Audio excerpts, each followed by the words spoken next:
The gallows loomed large over the small village of Valfagona, a silent yet ominous reminder of the Lord's absolute power. The villagers, weary and resigned, knew that the slightest transgression could send them swinging from that deadly wooden frame. It was a time when justice was a matter of who held the sword, and in Valfagona, that sword belonged to the Lord. Counselors from Valfagona, standing before the Lord, confessed and recognized his supreme authority. They acknowledged that he had the right to administer justice, both civil and criminal, over every man, woman, and child in the village. The Lord's power was absolute, extending to merum and mixtum imperium, a Latin phrase that meant he could punish, compose, and remit any crime, no matter how grave.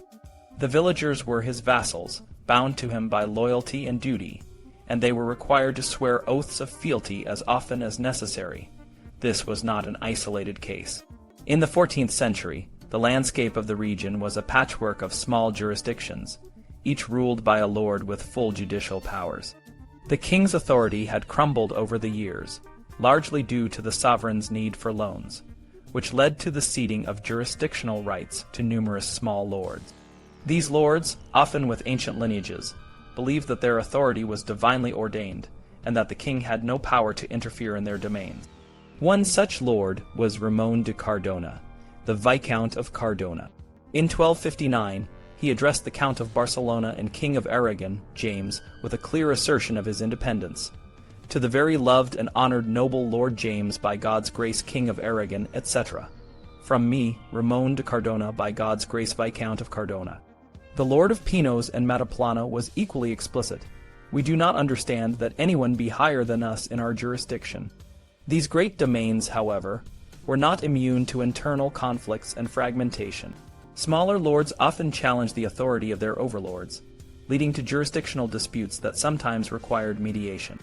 In 1357, two arbitrators had to intervene to clarify the specific competences of minor jurisdiction in Lloret de Mar, a coastal town where the Cathedral of Girona held some rights, while the Lord of the Barony of Lagostura held higher jurisdiction.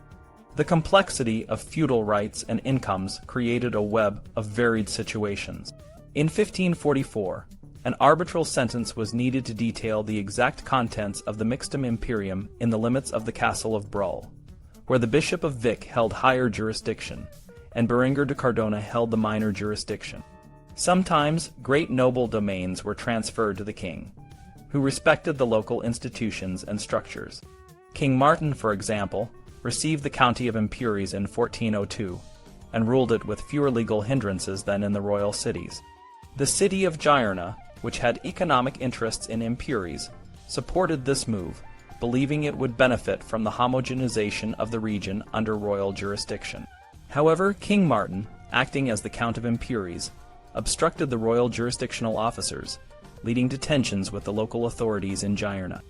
Municipal representatives under baronial jurisdiction negotiated with their lords to secure privileges that would enhance the town's position, increase municipal functions, and provide legal guarantees to the inhabitants.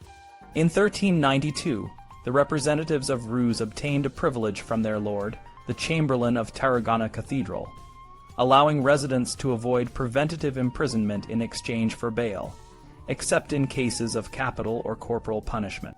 In the Pyrenees, the Count of Pallars and the representatives of the Anjou Valley approved ordinances that included harsher penalties for theft and robbery. The existing gradation of punishments, which ranged from fines to the death penalty for repeat offenses, was deemed too lenient. The new ordinance mandated immediate hanging for serious crimes against property, regardless of whether it was the first, second, or third offense. The exercise of supreme jurisdiction was a symbol of sovereignty, often invoked in the name of divine order and the common good. The holder of jurisdiction, whether king or lord, reserved the highest level of authority, with cases sometimes being appealed to a council or chancellery. In 1318, the Count of Urgell ratified a death sentence for a murder case initially judged by the bailiff of Agramunt. The generalization of procedural forms based on Roman law, and the influence of jurists, led to a more standardized judicial system. However, this did not eliminate the problems caused by the overlapping of socio-economic and jurisdictional spheres. The lack of collaboration between jurisdictions hindered the pursuit of crime and the enforcement of financial commitments, leading to complaints from urban elites in cities like Girona and Manresa. The gallows, once a symbol of the Lord's power, now stood as a boundary marker, a reminder of the fragmented nature of the region. The struggle to unify these jurisdictions and ensure the smooth functioning of urban economies would become a major challenge in the years to come. In the medieval period, the urban elites in Catalonia sought stability in their jurisdiction. They desired a consistent and reliable legal framework to govern their cities and surrounding areas. To achieve this, the main urban centers under royal jurisdiction demanded and obtained special privileges that ensured they would remain under the same royal jurisdiction, maintaining the status quo. For example, the city of Girona in 1338 secured control over the entire diocese of Girona. Similarly, the town of Igualada, between 1321 and 1336, obtained authority over neighboring municipalities within its sphere of influence. However, the situation was not different for urban centers under noble jurisdiction. These towns also sought to maintain their jurisdictional integrity. For instance, Castello in 1327 secured its position within the county of Impures, and the town of Pujalt in 1375 consolidated its place within the domains of the Count of Cardona. The primary concern was not the baronial nature of the jurisdiction, but the disruption it caused to the jurisdictional coherence. This disruption hindered the unity needed to manage the socio-economic interests of the area. Contemporary literature often depicted lords exercising their judicial powers without issue, reflecting a normal acceptance of their role in maintaining justice. However, jurisdictional units were further complicated by personal jurisdictions. Ordinary justice, whether administered by the king or by local lords, could not prosecute certain individuals due to their status. For example, clergy members who had taken minor orders could only be judged by ecclesiastical courts. This led to tensions, as many tonsured clergy lived a lay life, but used their status to avoid secular punishment.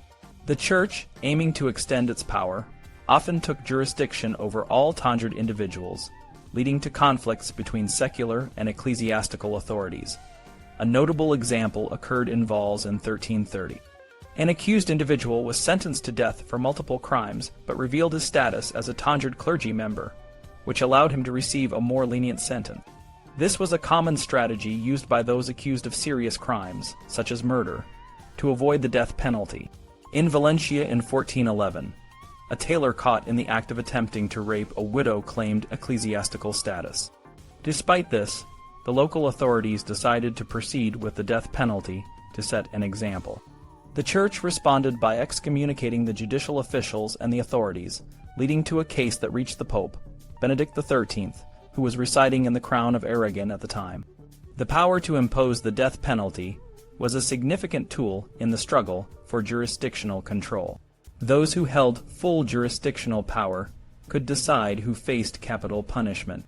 The invocation and application of the death penalty played a crucial role in the power dynamics of the time, often leading to conflicts and negotiations between secular and ecclesiastical authorities. In the 12th century, the cities of Tortosa and Lleida in the Crown of Aragon gained significant power. These cities controlled the surrounding areas, which allowed their ruling elites to influence the king and the local legal system. As a result, detailed laws were developed to manage urban life, especially focusing on property and crime. In Lleida, theft was a serious offense. Thieves could face physical punishment, including the amputation of limbs, and in extreme cases, even death. The severity of the punishment depended on the value of the stolen goods. For example, if a thief stole a small amount, they might be whipped. If they stole more, they could be branded or have their ears cut off. For the most severe thefts, the thief could be executed. Similar laws were adopted in other cities, like Horta, Torre de el Espanyol, and Merevet. Judges had the discretion to decide the appropriate punishment based on the crime's severity. If a thief stole a significant amount, they could be publicly shamed, have their limbs amputated, or even be sentenced to death. The city of Tortosa had even more stringent laws. For example, anyone who plotted to kill the king or his children would be executed. Male homosexuality was also punishable by death, and raping a married woman or a virgin could result in capital punishment. Betraying a lord by having sexual relations with his family or close relatives also warranted death. The severity of the punishment depended on the relationship between the person and the lord. Murder was another serious crime. If someone killed another person within the city limits, they could be sentenced to death. However, there were exceptions. If the accused could prove they had a just reason, the death penalty might be avoided.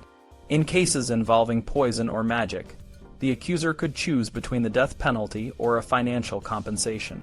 Jews and Muslims had a lower status in society, and killing them did not result in the death penalty. Instead, the killer would pay a financial penalty. This was a reflection of the social hierarchy and the fear of God's wrath if the society was seen as too tolerant of non-Christians. The laws in Tortosa also specified different punishments for theft based on the value of the stolen goods. For small thefts, the thief might receive lashes. For larger thefts, they could be publicly shamed, branded, or have their ears cut off. The most severe thefts could result in the amputation of a hand or even execution. The punishment could be reduced if the thief returned the stolen goods. Slaves who fled were also treated harshly. If a slave escaped, they could be executed, especially if they were Muslim. This was to deter other slaves from trying to escape. Christian slaves might receive a less severe punishment, but they could still be executed. Anyone who helped a slave escape could also be executed. In the 14th century, the city of Barcelona introduced a system where slave owners had to register their slaves. This allowed the owners to recover the cost of the slave if they escaped, but the slave would be executed. This system was also adopted in other cities like Perpignan and Valencia. The treatment of slaves varied based on their religion. Muslim slaves were often treated more harshly than Christian slaves. For example, a Muslim slave who escaped might be dragged through the streets and then hanged, while a Christian slave might only be hanged. In the Crown of Aragon, there were also free Muslims living in the area. After the conquest of Tortosa and Lleida in the 12th century, the Muslim population was moved to specific neighborhoods called mories. These neighborhoods were separate from the rest of the city, reflecting the growing intolerance and fear of non-Christians. The city laws strictly prohibited sexual relations between people of different religions, and the punishments for these acts were severe. For example, if a Muslim or a Jew was found with a Christian woman, the non-Christian would be dragged to death, and the woman would be burned alive. However, there were exceptions if the woman was forced or tricked. The city authorities believed that harsh punishments would deter crime and maintain order. In 1340, the city of Tortosa increased the severity of punishments for theft and other crimes. They believed that the fear of severe punishment would reduce the number of crimes. This approach was reflected in the laws of other cities, where the penalties for crimes became more severe over time. The fear of God and the need to maintain social order were the driving forces behind these harsh laws. The authorities believed that by instilling fear, they could create a more orderly and God-fearing society. Urban life in medieval times was often tense and filled with conflict. The wealthy and powerful elites tried to protect themselves from the growing number of common people, who in turn distrusted the leaders for spreading the tax burden unfairly. The people also suspected that the leaders might be taking advantage of their difficulties for personal gain. Society was deeply divided into factions, which split towns and cities into opposing groups.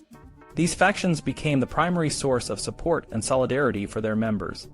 But this also led to fierce tensions and even violence against members of rival groups. The fear that these tensions could disrupt trade and damage the town's reputation led local governments to take action. To maintain peace, local governments passed strict laws. In Tortosa, in 1341, they declared that anyone who killed another person with a crossbow or bow would face the death penalty, based on the local custom that whoever kills dies. Using poisoned arrows was especially harshly punished, with the offender being dragged through the streets until they died. In Barcelona, similar measures were taken. In 1373, the city proclaimed that anyone who used a crossbow to attack another person would be hanged or beheaded. The city also tried to prevent assaults on the homes of rivals, warning that anyone who broke into a home, whether by day or night, would face capital punishment. Despite these measures, the violence continued, and the authorities became even more severe. In 1397, Anyone who provoked disturbances or fights in Barcelona could be executed, with minor nobles facing beheading and commoners being hanged. The tense climate also heightened fears of poisoning. Specific laws were enacted to control the sale of poisons, such as realgar, which could be used to harm others. Spice merchants were required to ensure that any toxic substances they sold were used only for medical purposes, and failure to comply could result in death. During times of war, the authorities were especially vigilant. In the conflicts with Genoa, many prisoners of war were held in cities like Barcelona. To prevent escapes, the city government threatened anyone who helped a prisoner to leave with the death penalty. This included citizens, who were responsible for guarding the prisoners. The crisis in food supplies in the 14th century further exacerbated tensions. In 1333, severe shortages led to riots in Barcelona, which were quashed with the death penalty. In Tortosa, stealing grain from fields or storehouses at night was punishable by death. In 1373, Barcelona again faced food shortages, and the city government threatened anyone who stole grain with hanging. The use of intimidation was common. In Tortosa, gallows were erected in a central square to scare the population and prevent them from rising against the authorities.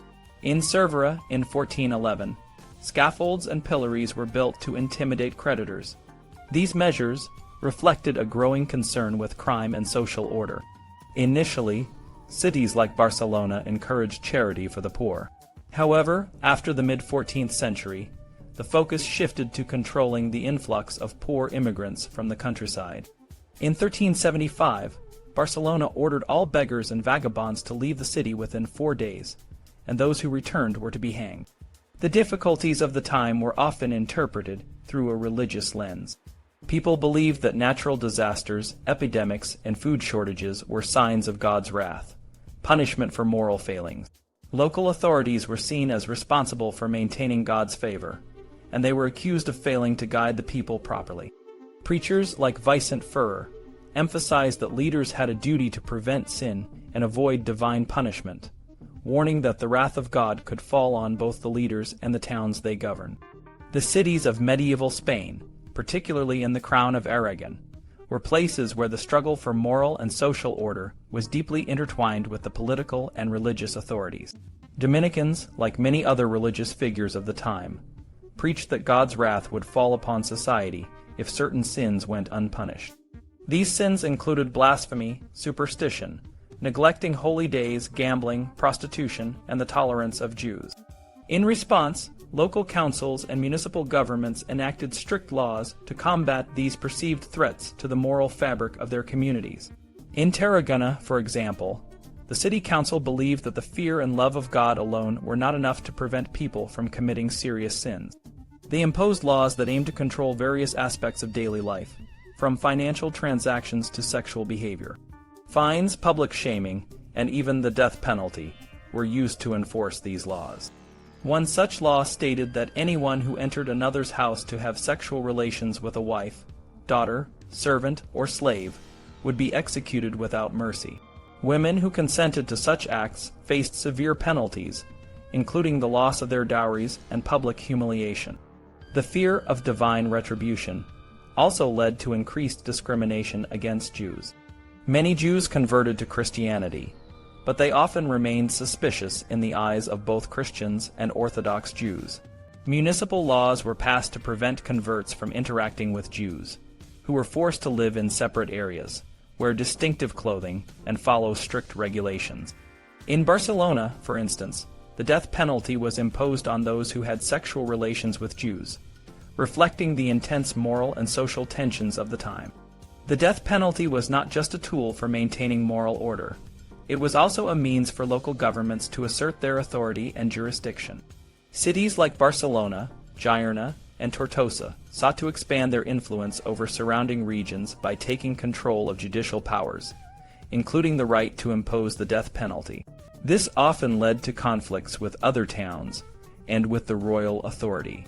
For example, the city of Alat negotiated with Camprodon to have more local control over its judicial processes, while Barcelona and Terrassa competed for dominance in the Valls region. The use of the death penalty in these disputes was a symbol of the highest judicial power, and cities went to great lengths to demonstrate their authority. In Ulldecona, the city of Tortosa paid for a grand procession to execute a criminal, complete with a large entourage and the construction of a gallows. This public display of power was a way for Tortosa to assert its dominance over the region. The political motivations behind these actions were clear. Cities like Barcelona, which aspired to be the leading urban center in the Crown of Aragon, used the death penalty to settle scores and enforce their control. The St. Matthew plot in 1462, where 6 members of the opposition were executed, was a stark example of how the death penalty could be wielded as a political tool. The city's rulers justified these executions as necessary to protect the public good, but they were also a means to consolidate power and eliminate rivals. In the end, the use of the death penalty in medieval Spanish cities was a complex interplay of moral, social, and political forces. It reflected the deep religious beliefs of the time, the desire for social order, and the ambitions of local governments to expand their influence. The harsh measures taken by these cities not only shaped the lives of their inhabitants, but also played a crucial role in the broader power dynamics of the medieval world.